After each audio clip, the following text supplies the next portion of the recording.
मेरे को दिखेगा नहीं। आज मैं बहुत खुश हूँ। क्या बात है। हाँ, राखी जी काफी हमारे पत्रकार को आने दो। थोड़ा सा जगह दो ना।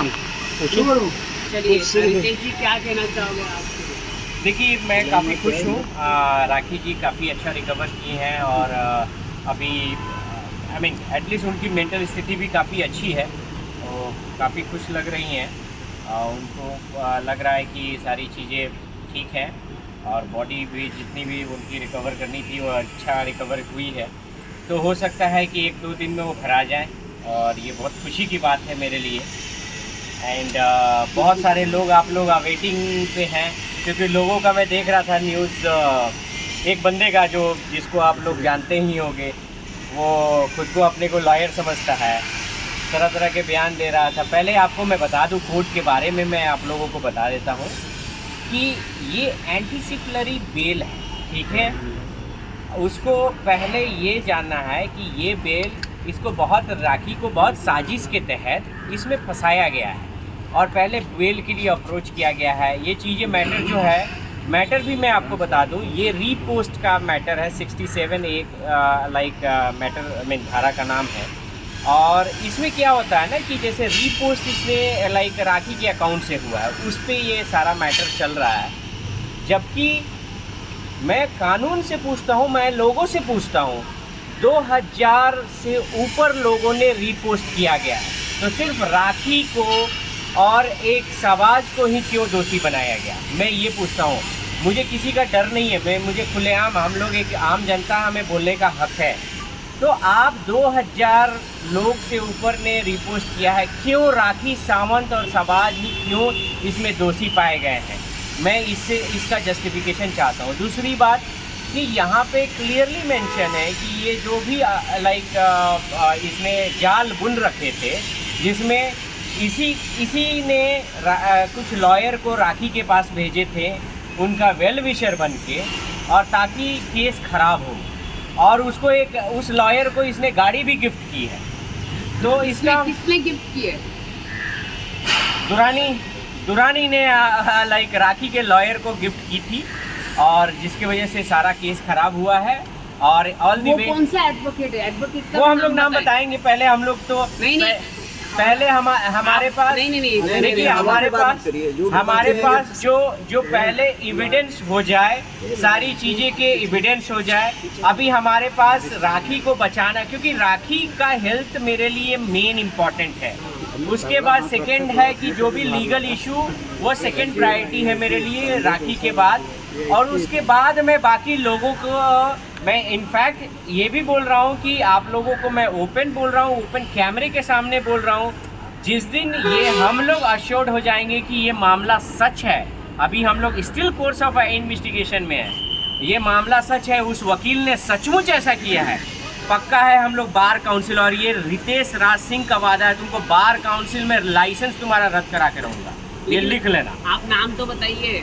वो पहले तो हम लोगों को पता चल जाए कि वो बंदा, क्योंकि देखो मैं ओपन मीडिया पे स्टेटमेंट दे रहा हूँ, अगर वो बंदा दोषी नहीं है, जब तक 100% मैं मान लूँ। लेकिन आप तो डायरेक्टली, आप तो वो तो मैं बताऊंगा, आरोप लगा रहा हूँ मैं, एक ही एडवोकेट है उनके। आरोप लगा रहा हूँ, जिसको कार गिफ्ट दी गई है उसके पास, अगर जिस दिन हमें ये सारे चीज, क्योंकि देखो एक लॉयर से मैं नाम सभी लोग जानते हैं इसमें, बाकी हमारे पास ठोस प्रूफ आ जाए, उसके बाद हम लोग ठोस प्रूफ के बाद, क्योंकि देखो बार काउंसिल में हम उनका कंप्लेंट डालेंगे, इवन इनफैक्ट मैं मीडिया में भी बोलूँगा कि वो बंदा ऐसा है, उसने ये सब काम किया है, ठीक है। उनके एक ही एडवोकेट थे, जब नहीं बहुत सारे एडवोकेट थे, ऐसा नहीं है, मैं नाम नहीं अभी बोलूँगा। कहीं ना कहीं एक मैसेज सामने आया है कि उनके पाप का घड़ा भर चुका है और जल्दी उस चीज की सजा उन्हें मिलेगी। तो पाप का घड़ा भर चुका है, इस पर आप क्या कहना चाहेंगे? किसके पाप का घड़ा? भर चुका, ऐसा कहा गया है। मैं बोल रहा हूँ, एक पापी इंसान दूसरे को बोल रहा है कि पाप का घड़ा, तो मुझे एक बात बता दे कि पाप का घड़ा भरने से पहले मुझे एक चीज का आंसर दे, वो ही है कि शी है, पता नहीं की है। ठीक है, पहले ये मुझे बता दे, पहला। दूसरा, अब बताए कि ये बंदा पाप का घड़ा, पहले ये बताए कि इतना ये धर्मात्मा है तो इसके पास 10 केसेस वहाँ पे क्यों है? एक गाड़ी को दूसरे जगह बेचना, दूसरे को तीसरे जगह बेचना, किसी को पेपर नहीं देना। अभी बताए कि राखी ने चलो एलोगेशन जो लगाया है वो लगाया है, वहाँ की एक फॉरेनर लड़की ने क्यों लगाया है? उसके सारे वीडियो हैं रोते हुए, ये करते हुए। तो पाप का घड़ा आप बताइए कि एक लड़की को प्रताड़ित करना से बड़ा पाप क्या होगा? एक लड़की को आप शादी के झांसे में लेके उससे शादी करना, उसके सारे पैसे ले लेना, उससे ज़्यादा पाप क्या होगा? अभी राखी का बता देना कि कौन सा राखी ने ऐसा पाप किया है, बताए तो मुझे, मैं बताता हूँ, उसका जस्टिफिकेशन मैं देता हूँ। राखी ने कौन सा ऐसा पाप किया? अगर ये बोलेगा कि राखी मारती थी, ये करती थी, तो मैं तो राखी के साथ रहा हूँ, मैं जानता हूँ राखी कभी भी ऐसा नहीं कर सकती और मैं उसके साथ खड़ा हूँ। अगर राखी गलत होती तो मैं क्यों अपना सब कुछ छोड़ के मैं राखी के साथ खड़ा रहता? क्योंकि राखी में सच्चाई है। राखी नासमझ है, मैं मानता हूँ। राखी अगर समझदार रहती तो ऐसे क्रिमिनल से ट्रैप होती। अगर समझदार रहती, मैं खुलेआम बोलता हूँ, जो है राखी समझदार नहीं थी, उसमें वो बचपना था, उसको लगता था कि आज भी ये मीडिया में अगर उसको कोई कुछ पूछता है, बहुत सारे मीडिया के लोग सबूत दिखाओ, ट्यूमर का डॉक्टरी का सर्टिफिकेट होना चाहिए, ये सर्टिफिकेट होना चाहिए। अरे भाई, पहले आप ये बताओ कि आपने पूछा उस क्रिमिनल से तुम्हारे पास 10-20 केस कैसे हैं? आपने उससे पूछा कि जब मुंबई में तुम आए थे, तुम अकाउंट शो करो, तुम्हारे पास कितने पैसे थे? आपने उससे पूछा कि वो लड़की ने आप पे रेप चार्जेस लगाए आपको? अभी ये खुद ही बोलता है सत्यमेव जयते बोलता है, और उसके बाद उसी के लास्ट में स्टेटमेंट देता है कि लाइक राखी का ये पाप का घड़ा भर चुका है, ये किसी को भी जेल भिजवा सकती है। राखी पुलिस में है, राखी कोर्ट में है, राखी कहीं नहीं है, तो जेल कैसे भिजवा दी बिना? यानी ये खुद ही हमारे कानून पे पहले सवाल करता है और झूठ गुमराह करने के लिए सत्यमेव जयते बोलता है। तो कौन क्रिमिनल है? क्रिमिनल माइंडेड, ये पूरा क्रिमिनल माइंडेड इंसान था। इसने बहुत ट्रैप करके राखी को फंसाया है और राखी का सब कुछ बर्बाद। इसका इंटेंशन यही था। ये इस पर इसकी सारी हेकड़ी जो है मेरे पे नहीं चलती, क्योंकि मेरे को ये एक बोलेगा, मैं इसकी 10 सुनाऊंगा और 10 सुनाऊंगा विद प्रूफ। आप सभी लोगों को ये मैं ओपनली बता रहा हूँ।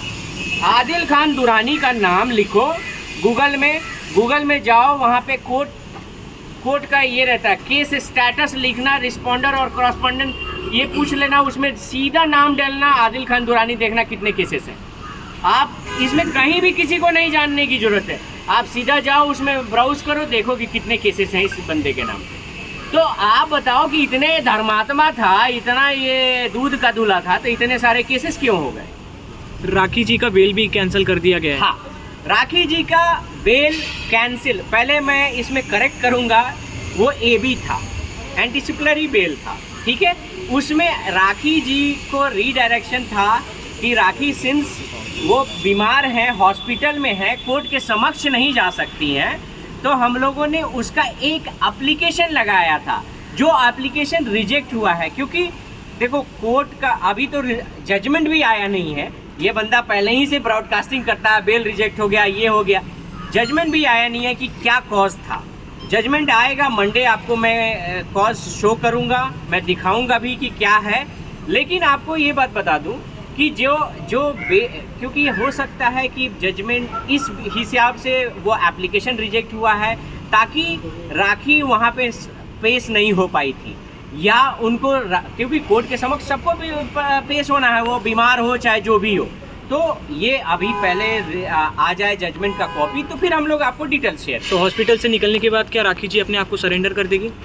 देखिए, हॉस्पिटल से वो तो कोर्ट का प्रोसीजर है। यहाँ पे सरेंडर जो है, सरेंडर का अर्थ ये नहीं होता है, मैं सरेंडर, क्योंकि मैं क्यों ये बोल रहा हूँ कि आर्गूमेंट में मैं था, सरेंडर इट डजंट मीन कि पुलिस के सामने सरेंडर या जेल जाना, ये वर्डिंग नहीं है। सरेंडर का ये अर्थ है कि आप कानून के कंट्रोल में हो। If you are within the India premises, you can claim कि आप सरेंडर हो। आप जैसे भी सरेंडर करो, वर्चुअली सरेंडर करो या ये भी करो, तो ये सारी चीज़ें कानूनी उसको क्या पता चलेगी। तो सरेंडर का ये अर्थ नहीं है कि हमें पुलिस में जाके ये करना है। अगर पुलिस में ये बंदा खुद ही कहता है कि मैं माफ़, इसका स्टेटमेंट आप देख सकते हैं, मैं माफ़ किया, मैं इसको अब हम लोग इसको नहीं कुछ बोलेंगे। और ये बराबर पुलिस को जाके फ़ोन करता है, मैसेज करता है कि राखी आ गई है, राखी ये करे। पुलिस इसके अनुसार काम नहीं कर सकती है। डू यू थिंक कि पुलिस इसके अनुसार करता है, जो कि खुद ही क्रिमिनल है? ये पुलिस इसके अनुसार थोड़ी काम करी, या कोर्ट इसके अनुसार नहीं काम करे। ये केवल मीडिया को गुमराह कर रहा है, मीडिया को गुमराह कर रहा है। ये बेल रिजेक्ट हो गई, कौन सा बेल, इससे पूछो कि कौन सा बेल रिजेक्ट हुई है, क्या बेल है, क्या रिजेक्ट हुई है, तो कैसे इसको पता है? तो ये बोलेगा मैं अपना लॉयर भेजा था। तो जब ये कह रहा है कि मैं सब चीज़ छोड़ दिया था, तो लॉयर क्यों भेजा था? तो ये सारी चीज़ें हैं, हमारी अच्छाई थी, हमारी ये अच्छाई थी और राखी की नासमझी थी। मैं इसको बोलूँगा राखी की नासमझी या राखी की ऑनेस्टी थी कि हम लोग इसके बेल को अपोज नहीं किए, ना यहाँ पे ना इसके मैसूर में। हमको भी वो करना था, ये था। लेकिन मैं आप सभी और राखी के फैन को ये वादा करता हूँ कि इसको वापस से हम लोग बिहाइंड बार भेजेंगे, इसको हम लोग वापस से, क्योंकि ऐसे इंसान को बाहर रहना देश के लिए खतरा है। ये बंदा किसी भी लड़की के साथ कोई भी खेल सकता है, इसको हम लोग वापस जेल भेजेंगे, ये गारंटी है।